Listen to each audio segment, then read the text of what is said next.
give me a second, I need to get my story straight. My friends are in the bathroom getting higher than the Empire State. Yeah, yeah.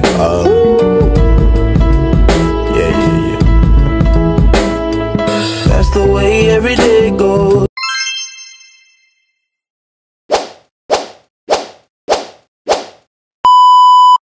Tugasan kumpulan pada kali ini memerlukan kami untuk memilih isu berkaitan panduman, zakat atau wakaf di Malaysia. Selepas berbincang antara ahli kumpulan, kami bersepakat untuk memilih isu berkaitan kesedaran masyarakat terhadap wakaf pendidikan. Masih ramai di antara pelajar ini masih penyambut di antara sedekah biasa dan juga wakaf. Jadi, sebagai penyelesaian untuk pemahaman pelajar ini, kita perlulah mempromosikan bahawa wakaf dan juga sedekah biasa itu melalui media sosial seperti Facebook, Instagram dan sebagainya. Ini adalah merupakan inisiatif untuk pelajar ini mengetahui dengan lebih lanjut mengenai wakaf dan juga sedekah biasa ini agar dipertingkatkan pemahaman mereka. Kesimpulannya, tugasan ini telah membuka mata kami betapa pentingnya wakaf pendidikan dan juga cabaran yang dihadapi untuk meningkatkan kesedaran kepada masyarakat. Sekian, terima kasih. Rasa kami nak kena berbual Ustaz berkenaan dengan tajuk kesedaran masyarakat terhadap konsep dan kepentingan wakaf pendidikan di Malaysia.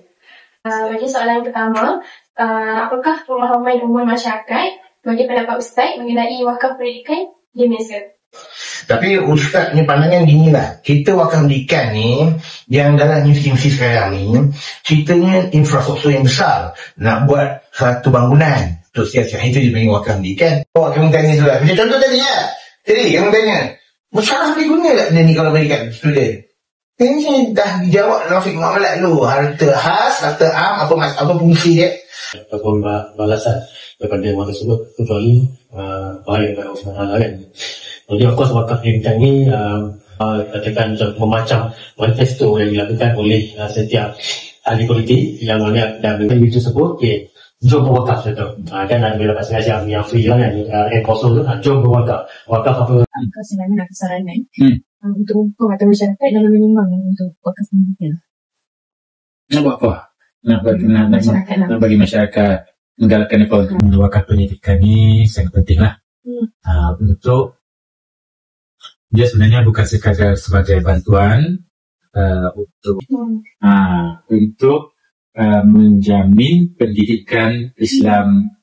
Kalau ni dia cuma sebut secara mengenai pembangunan institusi pendidikan dan juga menyediakan bantuan dan kemudahan kewangan kepada pelajar. Contoh pembangunan yang mungkin lagi beri kepada pendidikan wakaf pendidikan itu mengenai pembangunan institusi pendidikan dan juga menyediakan bantuan dan kemudahan kewangan kepada pelajar. Contoh pembangunan yang mungkin lagi beri kepada pendidikan wakaf pendidikan